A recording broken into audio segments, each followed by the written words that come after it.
On August 2010, the government of Kenya promulgated a new constitution.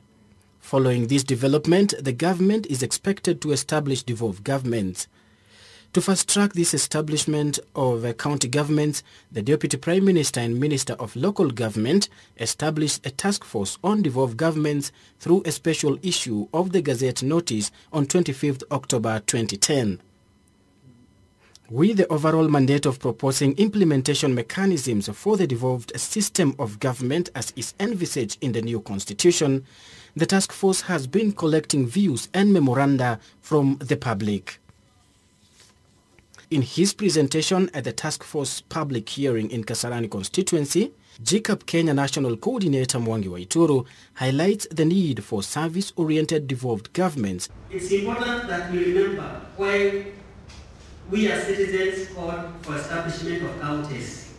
Counties, we called for establishment of counties so that we can bring services closer to the people.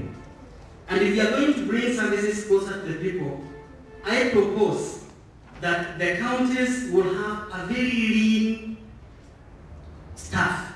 It should not be bloated, it should not be a burden to the people. And the staff that we have at the county level, I propose that it should be staff for service delivery. We want to see more doctors, we want to see more nurses and more teachers at the county level.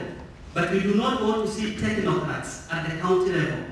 Neither do we want to see so many city askaris at the county level. Because the purpose of the county will be to deliver the services that are important to the people. I request that as a condition, at least only 30% of the finances used at the county level be for administration purposes.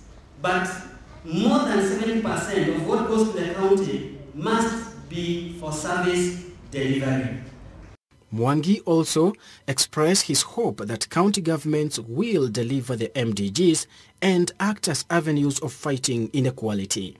I expect that the counties will deliver for us MDGs. Will deliver for us healthcare.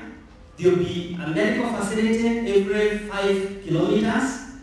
There will be a maternity wing in every estate in Kasarani.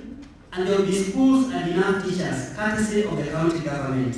One of the other reasons why we want counties is so that we can have, we can address the issue of inequality between regions.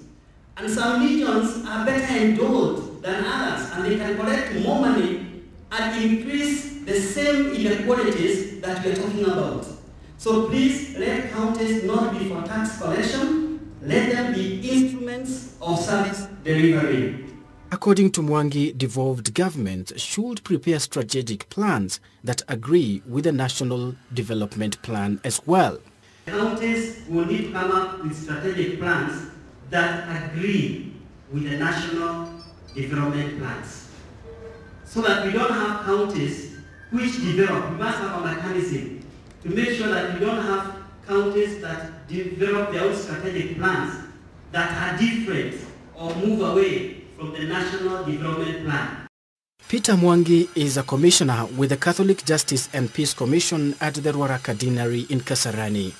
He is of the opinion that the management of national resources should be left to the central government. I will say the management of the basic needs, water, electricity, including and satellite, others, be given to the national government for purposes of make sure that there is fair distribution. In a situation like this one, when we are faced with drought, if the people of Dakaini decide to lock the outlets that no water goes to any other place, and the county government is responsible for managing that, that will be it.